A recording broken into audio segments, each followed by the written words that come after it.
Andarki namaste. I am K. Anil Reddy, JL in Political Science, Government Junior College, Kachiguda. In today's class, we will discuss about the local governments. Okay, in the last class so far, we have discussed about the historical background, rural development and Panchayati Raj institutions, and Balwant Rai Mehta committee. And we'll try and discuss after that. So, Balwant Rai Mehta committee suggestions were accepted and several states have started implementing this Panchayati Raj institution. Three-tiered structured Panchayati Raj institutions were implemented in across India. After that, it was again reviewed. However, it was reviewed about the functioning of Panchayati Raj institutions in India. Again, they have found out that due to the institutional deficiency, the Panchayati Raj institutions are not functioning up to the mark. Okay. So they have observed that Panchayati Raj institutions are not performing up to the level. So therefore, again the government of India have appointed several committees which have made very important suggestions as far as Panchayati Raj institutions are concerned. So we will know about them. First is Ashok Mehta committee. Ashok Mehta committee, this committee was appointed in the year 1977. That means during the Janata government, when Morarji Desai was the prime minister, he appointed 13-member committee. 13-member committee, okay, with the Ashok Mehta as its chairman. So this committee has submitted its report in the year 1978 and it has made 132 suggestions. Okay, this committee was appointed in the year 1977. The main intention behind this committee is how to strengthen the rural local bodies. Okay, with that intention, this committee was appointed. It was a 13-member committee which was headed by Ashok Mehta. Okay, and this committee has submitted its report in the year 1978 with 132 suggestions. It has made 132 suggestions. Okay, some of the important suggestions we will try and understand. The first and foremost suggestion it made was implementation of 2-tier system instead of 3-tier system. Okay, Ashok Mehta committee said instead of 3-tier system, implement only 2-tier system. 2-tier system means Jilla Parishad at the district level and Mandal Parishad with the combination of some group of villages. That means group of villages together should form to be formed as Panchayat Samiti or Mandal Parishad. Only these two, okay, these two will be existent as far as Panchayati Raj institutions are concerned. So this is a suggestion made by Ashok Mehta committee. Okay, important thing you have to remember, it has suggested only 2-tier system. One is at the district level, that is Jilla Parishad, and Mandal level or block level we call, that is Panchayat Samiti. Only these two should be there. And second suggestion it made was the district Jilla Parishad should be considered as the executive body, and it is the duty of the Jilla Parishad to prepare and coordinate all the planning as far as Panchayati Raj institutions are concerned. That means as Jilla Parishad is an executive body, it should be made as an executive body. As it becomes an executive body, the planning and implementation part should be given to the Jilla Parishad itself. Okay, and thirdly, it suggested for the implementation of reservation system for scheduled castes as well as scheduled tribes. That means reservation should be provided to the scheduled caste and scheduled tribes community in the local bodies.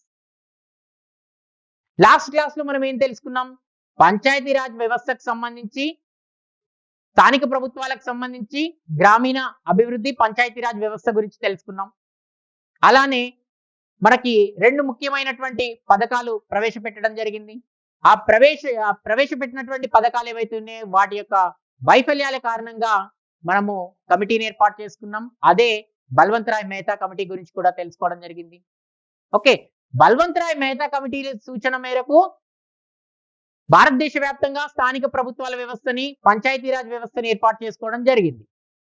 కానీ కొంతకాలం తర్వాత మళ్ళీ దాన్ని సమీక్షించినప్పుడు పంచాయతీరాజ్ వ్యవస్థలు అనుకున్నంత స్థాయిలో పనిచేయట్లేదన్నటువంటి విషయాన్ని గమనించడం జరిగింది. ఎందుకు పనిచేయట్లేదంటూ అంటే వాటిలో ఉన్నటువంటి సంస్థాగతమైనటువంటి లోపాల కారణంగా పంచాయతీరాజ్ సంస్థలు సరిగ్గా పనిచేయట్లేదన్నటువంటి అంశాన్ని గ్రహించడం జరిగింది. అందుకనే తర్వాత కాలంలో అనేక కమిటీలను మళ్ళీ ప్రభుత్వాలు ఏర్పాటు చేయడం జరిగింది. సో అందులో భాగంగా వచ్చినటువంటి కమిటీయే అశోక్ మెహతా కమిటీ. అశోక్ మెహతా కమిటీని 1977వ సంవత్సరంలో ఏర్పాటు చేయడం జరిగింది. జనతా ప్రభుత్వం అధికారంలోకి వచ్చిన తర్వాత మురార్జీ దేశాయ్ ప్రధానమంత్రిగా అయిన తర్వాత ఒక 13 మంది సభ్యులతో కూడినటువంటి కమిటీని ఏర్పాటు చేశారు. సో దీనికి చైర్మన్ గా అశోక్ మెహతాని ఎంపిక చేయడం అనేది జరిగింది. ముఖ్య ఉద్దేశం ఏంటి? ఈ కమిటీ యొక్క ముఖ్య ఉద్దేశం ఏంటి అంటే గ్రామీణ అభివృద్ధి మరియు పంచాయతీరాజ్ సంస్థల్ని ఎలా బలోపేతం చేయాలి అనేటువంటి అంశం పైన ఈ యొక్క కమిటీని ఏర్పాటు చేశారు. ఓకే, సో అందుకనే ఈ కమిటీ 1978లో అంటే 1978వ సంవత్సరంలో తన నివేదికను ఇవ్వడం అనేది జరిగింది. సో దాంట్లో వాళ్ళు 132 అంశాలపైన వాళ్ళ యొక్క సూచనలు ఇవ్వడం అనేది జరిగింది. సో ఆ సూచనలలో ముఖ్యమైనటువంటివి ఏంటో మనం తెలుసుకుందాం. వాళ్ళు చేసినటువంటి మొట్టమొదటి సూచన ఏంటి అంటే భారతదేశంలో 3 అంచెల విధానం కొనసాగుతుంది కాబట్టి కేవలం వాళ్ళు 2 అంచెల విధానానికే మొగ్గు చూపడం అనేది జరిగింది. అంటే 3 అంచెల విధానానికి బదులుగా 2 అంచెల విధానాన్ని అమలు చేయమని సూచించడం జరిగింది. అవేంటి? జిల్లా స్థాయిలో జిల్లా పరిషత్, తర్వాత మండల స్థాయిలో పంచాయతీ సమితి, బ్లాక్ స్థాయి లేదా మండల స్థాయిలో పంచాయతీ సమితిని ఏర్పాటు చేయమని సూచించడం జరిగింది. ఆ మండల స్థాయిలోనే కొన్ని గ్రామాలను కలిపి మండల స్థాయిలో పంచాయతీ సమితిని ఏర్పాటు చేయాల్సిందిగా వాళ్ళు సూచించడం జరిగింది. ఇక్కడ పంచాయతీ సమితి అన్న మండల పరిషత్ అన్న రెండు ఒకే విధంగా మనము అర్థం చేసుకోవాలి. ఓకే, అంటే వీళ్ళు కేవలం 2 అంచెల విధానాన్ని మాత్రమే అమలు చేయమని కోరడం జరిగింది. ఇక రెండో ప్రతిపాదన వాళ్ళు చేసింది ఏంటి అంటే జిల్లా పరిషత్ అనేది జిల్లా స్థాయిలో ముఖ్యమైనటువంటి కార్యనిర్వాహక వర్గంగా ఉంటుంది. కాబట్టి ఆ యొక్క కార్యనిర్వాహక వర్గం ద్వారానే ప్రణాళికలు అమలు చేయాల్సిందిగా ఇది సూచించడం జరిగింది. అంటే అభివృద్ధి కార్యక్రమాలు, ప్రణాళికలు అనేవి జిల్లా స్థాయిలో పంచాయతీరాజ్ వ్యవస్థకు సంబంధించి జిల్లా పరిషత్ ద్వారానే అమలు చేయాల్సిందిగా ఇది సూచించడం జరిగింది. ఇక మూడో అంశం వాళ్ళు సూచించినటువంటిది ఏంటి అంటే షెడ్యూల్ కులాలకు, షెడ్యూల్ తెగల వాళ్ళకి స్థానిక ప్రభుత్వాలలో రిజర్వేషన్ సదుపాయాన్ని కల్పించాల్సిందిగా ఈ యొక్క కమిటీ సూచించడం జరిగింది. Appointed in the year 1986.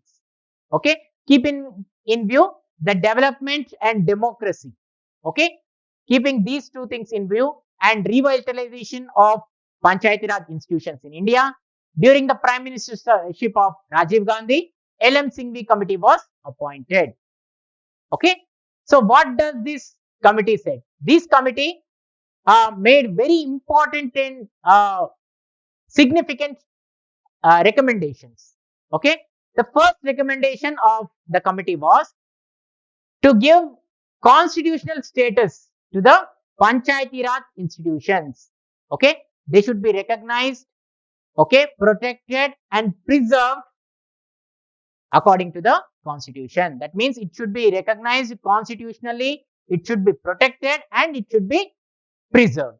This was the first important recommendation that was made by L.M. Singhvi committee. The second most important thing that they said was there should be elections regularly, okay, for the Panchayati Raj institutions in a free and fair manner. That means elections should be conducted on a regular basis by free and fair manner. Okay, these also should be placed in the constitution. Okay, these are the two important recommendations that were made by the LM Singhvi committee. So LM Singhvi committee's recommendations were also accepted by the government of India. Okay, during the prime ministership of PV Narasimha Rao in the year 1991, these bills were introduced in the parliament. That is 73rd and 74th amendments were introduced in the parliament in the year 1991, and they were accepted by the parliament in the year 1992, and they came into force in the year 1993. Okay, తర్వాత వచ్చినటువంటి ముఖ్యమైనటువంటి committee ఏంటి అంటే LM Singhvi committee. LM Singhvi కమిటీని 1986వ సంవత్సరంలో రాజీవ్ గాంధీ ప్రధానమంత్రిగా ఉన్నటువంటి కాలంలో ఈ యొక్క కమిటీని ఏర్పాటు చేయడం అనేది జరిగింది. అంటే పంచాయతీరాజ్ వ్యవస్థని పునర్వ్యవస్థీకరించడంలో భాగంగా ఓకే ప్రజాస్వామ్య వ్యవస్థను మరియు గ్రామీణ ప్రాంతాలను మరింత అభివృద్ధి చేసేటువంటి ఉద్దేశంలో ఎల్ఎం సింఘ్వి కమిటీని ఏర్పాటు చేయడం అనేది జరిగింది. ఈ ఎల్ఎం సింఘ్వి కమిటీ అనేది కొన్ని ముఖ్యమైనటువంటి సూచనలు చేసింది. దాంట్లో మొట్టమొదటి సూచన ఏంటి అంటే పంచాయతీరాజ్ సంస్థల్ని రాజ్యాంగబద్ధంగా వాటికి గుర్తింపునివ్వాలి. రాజ్యాంగపరమైనటువంటి రక్షణ అనేది పంచాయతీరాజ్ సంస్థలకు కల్పించాలి అనేటువంటి అంశాన్ని వాళ్ళు సూచించడం జరిగింది. ఓకే, ఇది మొట్టమొదటి సూచన. అంటే పంచాయతీరాజ్ సంస్థల్ని రాజ్యాంగబద్ధంగా గుర్తించినప్పుడే అవి కాపాడబడతాయి అనేటువంటి ఉద్దేశంలో రాజ్యాంగబద్ధంగా వాటిని గుర్తించాలి అనేటువంటి సూచన చాలా కీలకమైనటువంటిదిగా మనం చెప్పుకోవచ్చు. తర్వాత రెండో సూచన వాళ్ళు చేసింది ఏంటి అంటే పంచాయతీరాజ్ వ్యవస్థకు సంబంధించి క్రమబద్ధమైనటువంటి ఎన్నికలు నిష్పక్షపాతంగా జరిపించాలి.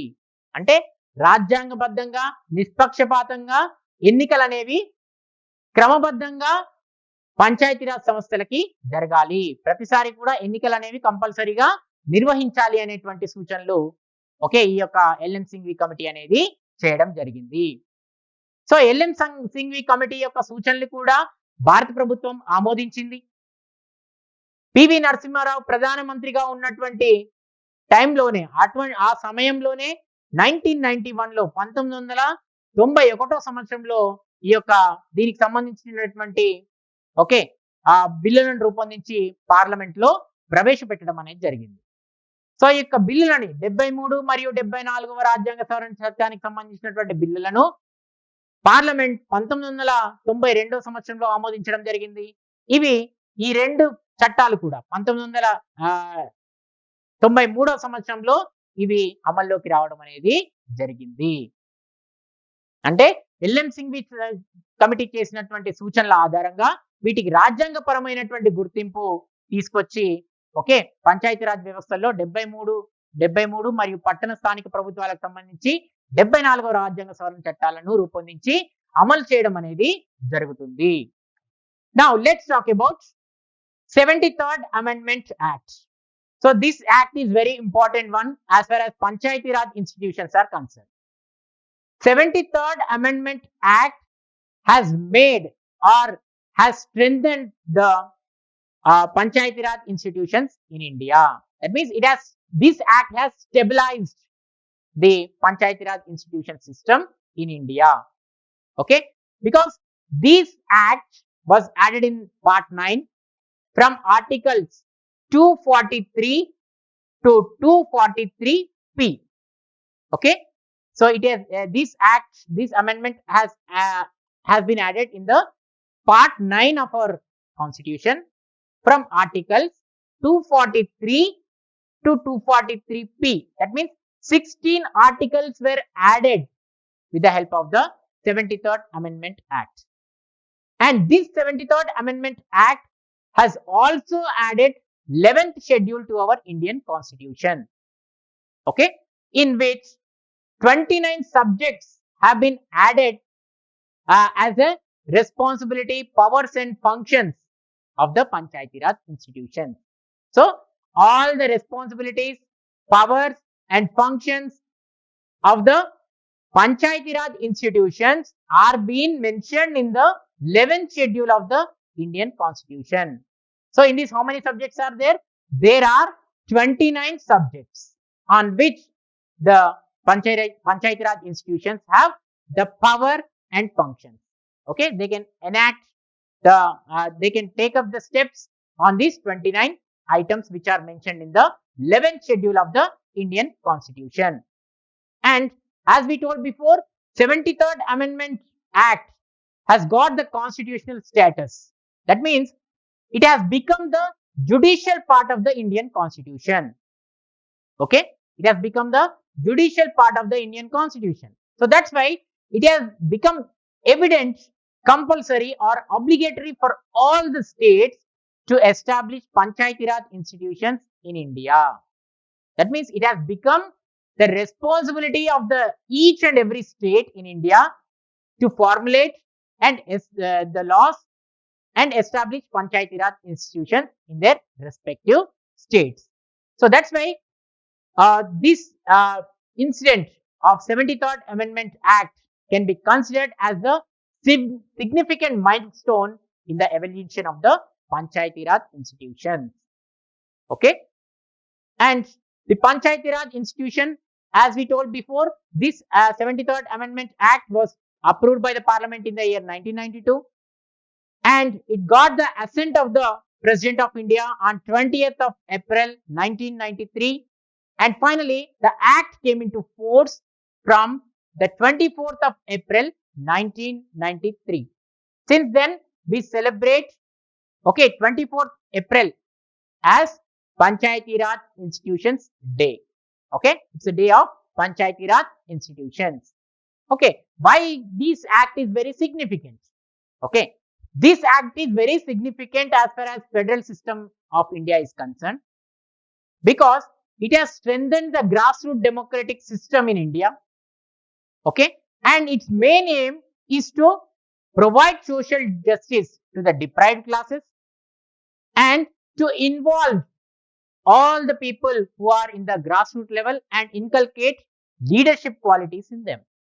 Okay, what this 73rd Amendment Act did, why it is significant? Because firstly, it has taken the democracy to the grassroots level. That means the people can participate in the democratic process right from the village level itself. Secondly, it has the main aim of this is to provide social justice to the deprived classes, the classes who are backward in the society, okay, who are neglected in the society, will get the opportunity to participate in the grassroots level or local bodies with the help of 73rd Amendment Act. Okay, and thirdly, all the people will get an opportunity to improve their leadership qualities. That means the leadership qualities can be improved in the people by making them to participate in the grassroots level democratic system. So that's why the 73rd Amendment Act is very significant. 73వ రాజ్యాంగ సవరణ చట్టం, ఇది భారతదేశంలోనే మనం చేసుకున్నటువంటి చాలా అతి ముఖ్యమైనటువంటి చట్టంగా మనం చెప్పుకోవచ్చు.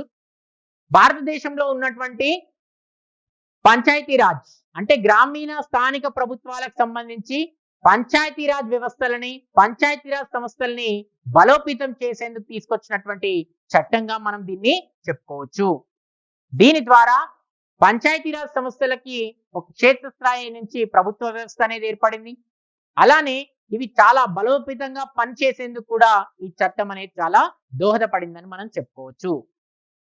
73వ రాజ్యాంగ సవరణ చట్టం భారత రాజ్యాంగంలో 9వ భాగంలో 243 అధికరణం నుండి 243 పి అధికరణం వరకు ఈ యొక్క పంచాయతీరాజ్ సంస్థల గురించినటువంటి సమాచారాన్ని తెలియజేస్తుంది. అంటే ఈ యొక్క 73వ రాజ్యాంగ సవరణ చట్టం ద్వారా మనము 16 అధికరణాలను ఈ యొక్క రాజ్యాంగానికి యాడ్ చేర్చుకోవడం అనేది జరిగింది. అలానే 73వ రాజ్యాంగ సవరణ చట్టం అనేది 11వ షెడ్యూల్ ని కూడా రాజ్యాంగానికి చేర్చిందని చెప్పుకోవచ్చు. దాంట్లో 29 అంశాలను కూడా చేర్చుకోవడం జరిగింది. ఈ యొక్క 29 అంశాలు ఏంటి అంటే పంచాయతీరాజ్ వ్యవస్థలకు ఉన్నటువంటి అధికారాలు, విధులు, ఓకే, వాళ్ళు చేయాల్సినటువంటి ఆ విధుల గురించి ఈ యొక్క 11వ షెడ్యూల్లో పొందుపరచడం అనేది జరిగింది. ఓకే, సో అందుకనే పంచాయతీరాజ్ వ్యవస్థలో ఈ యొక్క 73వ రాజ్యాంగ సవరణ చట్టం అనేది చాలా ముఖ్యమైనది. ఎందుకు అంటే ఇది రాజ్యాంగపరమైనటువంటి రక్షణను ఈ యొక్క పంచాయతీరాజ్ సంస్థలకు కల్పించిందని చెప్పుకోవచ్చు. ఓకే. ఎందుకంటే ఇది న్యాయబద్ధమైనటువంటి అవకాశాన్ని రాజ్యాంగం ద్వారా కల్పించడం జరిగింది కాబట్టి ఇది ప్రతి రాష్ట్రానికి కూడా ఒక విధిగా వాళ్ళు పంచాయతీరాజ్ వ్యవస్థను ఏర్పాటు చేసుకునే విధంగా ఈ యొక్క 73వ రాజ్యాంగ సవరణ చట్టం అనేది మనకు ఉపయోగపడిందని చెప్పుకోవచ్చు. అంటే 73వ రాజ్యాంగ సవరణ చట్టం ఎప్పుడైతే వచ్చిందో ఇది ప్రతి రాష్ట్రానికి కూడా కంపల్సరీ అయిపోయింది.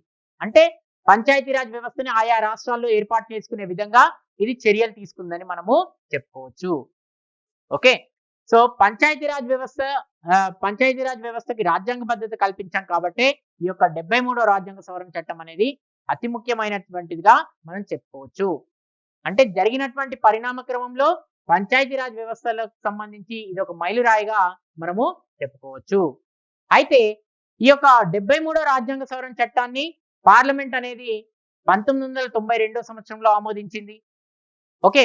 1993 సంవత్సరంలో రాష్ట్రపతి యొక్క సంతకం ద్వారా ఓకే ఏప్రిల్ 20 1993 సంవత్సరంలో రాష్ట్రపతి దీనిపైన సంతకం చేయడం జరిగింది. ఓకే. ఈ యొక్క 73వ రాజ్యాంగ సవరణ చట్టం అనేది 24 ఏప్రిల్ 1993 నుంచి అమల్లోకి రావడం అనేది జరిగింది. సో అందుకనే ఈ యొక్క 24 ఏప్రిల్ను ప్రతి సంవత్సరం కూడా పంచాయతీరాజ్ సంస్థల దినోత్సవంగా మనం జరుపుకుంటాము.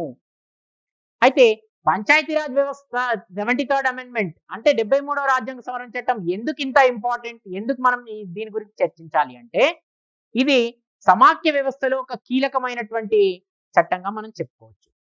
ఎందుకంటే గ్రామీణ ప్రజాస్వామ్య వ్యవస్థని బలోపేతం చేసేందుకు ఈ యొక్క 73వ రాజ్యాంగ సవరణ చట్టం అనేది బాగా ఉపయోగపడింది. ఇక రెండో అంశం గమనిస్తే ఎవరైతే అణగారిన వర్గాలు ఉన్నారో సమాజంలో అణగారిన వర్గాలు కూడా వాళ్ళకి సామాజిక న్యాయం చేసేందుకు ఈ యొక్క 73వ రాజ్యాంగ సవరణ చట్టం అనేది బాగా ఉపయోగపడింది. అలానే ప్రతి ఒక్కరు కూడా ప్రతి ఒక్కరు కూడా గ్రామీణ స్థాయి నుంచే ప్రజాస్వామ్య వ్యవస్థలో పాల్గొనేందుకు వాళ్ళ నాయకత్వ లక్షణాలను పెంపొందించేందుకు ఈ యొక్క 73వ రాజ్యాంగ సవరణ చట్టం అనేది బాగా ఉపయోగపడిందని మనము చెప్పుకోవచ్చు.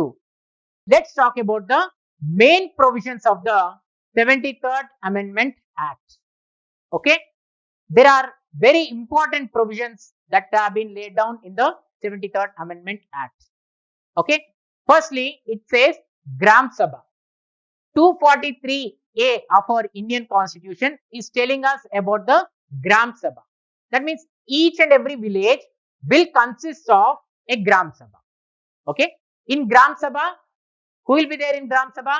Gram Sabha will consist of all the registered voters of that particular village. Okay, whoever are the voters who are there in that particular village, all are the part of the Gram Sabha. All can participate in the Gram Sabha meetings. Okay, so Constitution of Panchayats.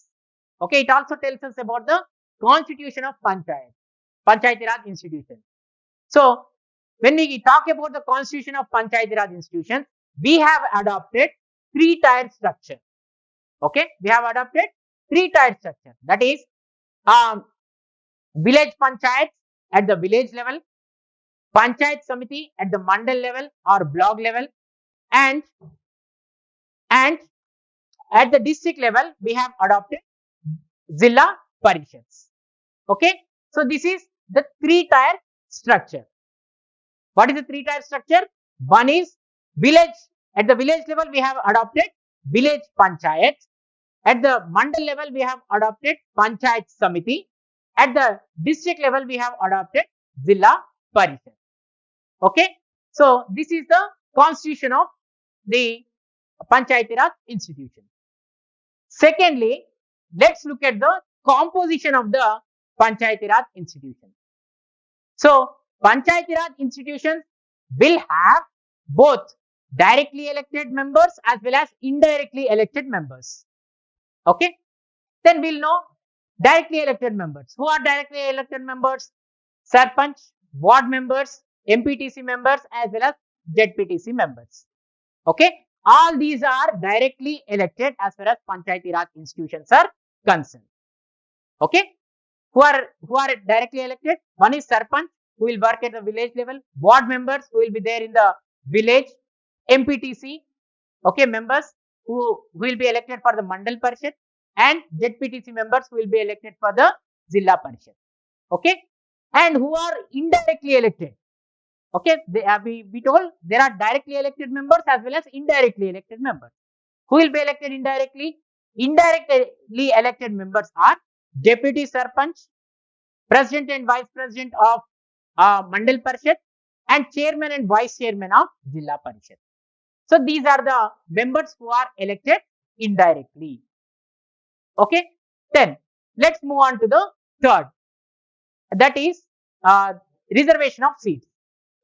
Reservation of seats should be provided to scheduled castes and scheduled tribes according to their population. Okay, in proportion to their population, both scheduled castes as well as scheduled tribes should be provided with the reservation. Okay, now at present we are providing reservation for scheduled castes and scheduled tribes according to their population, and 1/3 of the seats should be reserved for women. Okay, and the state legislature has been authorized to make certain laws to implement reservation for the backward classes. To implement reservations for the backward classes, we have it is the state government who has to make a law. Okay, so at present in Telangana we are implementing 34% of reserved seats for the backward classes. Okay, SCs and STs are being provided with the reservation according to their population, and also women also are being provided with 50% of seats in the Panchayati Raj institutions. That means in all levels of Panchayati Raj institutions we have been implementing this reservation system in Telangana. Okay, ప్రధానమైనటువంటి 73వ రాజ్యాంగ సవరణ చట్టంలో ఉన్నటువంటి ప్రధానమైనటువంటి అంశాల్లో మనకి మొట్టమొదటిది ఏంటి అంటే పంచాయతీరాజ్ సంస్థల యొక్క కూర్పు. అంటే పంచాయతీరాజ్ సంస్థలకు సంబంధించి మొట్టమొదటిగా గ్రామ సభ గురించి మనం తెలుసుకోవాలి. గ్రామ సభ గురించినటువంటి సమాచారం 243A ఓకే, భారత రాజ్యాంగంలోని 243A అనేటువంటి అధికరణం మనకి గ్రామ సభ గురించి తెలియజేస్తుంది. ప్రతి గ్రామానికి కూడా గ్రామ సభ అనేది ఉంటుంది. ఈ గ్రామ సభలో ఎవరు ఉంటారు అంటే ప్రతి ఒక్క రిజిస్టర్డ్ ఓటర్, అంటే ఆ గ్రామానికి సంబంధించినటువంటి ప్రతి ఓటరు కూడా గ్రామ సభలో భాగమే. ఓకే, పంచాయతీరాజ్ సంస్థల యొక్క కూర్పు విషయానికి వస్తే పంచాయతీరాజ్ సంస్థల యొక్క కూర్పు అనేది 3 అంచెల విధానాన్ని మనం ఏర్పాటు చేసుకున్నాం. ఓకే, గ్రామ స్థాయిలో గ్రామ పంచాయతీ, మండల స్థాయిలో సమితి, మండల స్థాయిలో మండల పరిషత్ లేదా సమితి స్థాయిలో మండల పరిషత్ని ఏర్పాటు చేసుకోవడం జరిగింది. అలానే జిల్లా స్థాయిలో జిల్లా పరిషత్ని ఏర్పాటు చేసుకోవడం అనేది కూడా జరిగింది. తర్వాత నిర్మాణం విషయానికి వస్తే రెండో అంశం నిర్మాణం. నిర్మాణంలో భాగంగా పంచాయతీరాజ్ సంస్థలకి ఎన్నికయ్యేటువంటి ఎవరైతే సభ్యులు ఉంటారో వాళ్ళని కొంతమందిని ప్రత్యక్షంగా ఎన్నుకుంటాం, మరికొంతమందిని పరోక్ష పద్ధతిలో ఎన్నుకోవడం అనేది జరుగుతుంది. పంచాయతీరాజ్ సంస్థల విషయానికి వచ్చినప్పుడు ఎవరైతే వార్డు మెంబర్లు ఉంటారో, గ్రామ సర్పంచ్ ఉంటాడో, ఎంపీటీసీ సభ్యులు ఉంటారో, జెడ్పీటీసీ సభ్యులు ఉంటారో వీళ్ళందరినీ కూడా ప్రత్యక్ష పద్ధతిలోనే ఎన్నుకోవడం అనేది జరుగుతుంది. పరోక్షంగా ఎవరిని ఎన్నుకుంటామంటే ఉప సర్పంచ్, తర్వాత మండల్ పరిషత్ ప్రెసిడెంట్, వైస్ ప్రెసిడెంట్, అలానే జిల్లా స్థాయిలో జిల్లా పరిషత్ కి సంబంధించి జెడ్పీటీసీ చైర్మన్ మరియు వైస్ చైర్మన్, వీళ్ళని మాత్రం ఆ పరోక్ష పద్ధతిలో ఎన్నుకోవడం అనేది జరుగుతుంది. ఇక మూడోది రిజర్వేషన్ విషయానికి వస్తే షెడ్యూల్ కులాలు, షెడ్యూల్ తెగల వాళ్ళు ఎవరైతే ఉన్నారో వారందరికీ కూడా వారి యొక్క జనాభా ప్రాతిపదికన వాళ్ళకి సరైన విధంగా రిజర్వేషన్ సదుపాయం అనేది కల్పించాలి. అంటే వాళ్ళకు ఉన్నటువంటి ఆ రాష్ట్రంలో ఉన్నటువంటి జనాభా ఆధారంగా రిజర్వేషన్ సదుపాయం అనేది కల్పించాలి. అదే కాకుండా ఎవరైతే మహిళలు ఉన్నారో మహిళలందరికీ కూడా 1/3 వంతు రిజర్వేషన్ సదుపాయం అనేది పంచాయతీరాజ్ వ్యవస్థలో కల్పించాలి. ఇదే కాకుండా వెనుకబడిన తరగతుల వాళ్ళకి సంబంధించి రాష్ట్ర శాసనసభ తగినటువంటి చట్టాలను రూపొందించేటువంటి అధికారాన్ని ఒకే ఈ యొక్క 73వ రాజ్యాంగ సవరణ చట్టం అనేది కల్పించింది.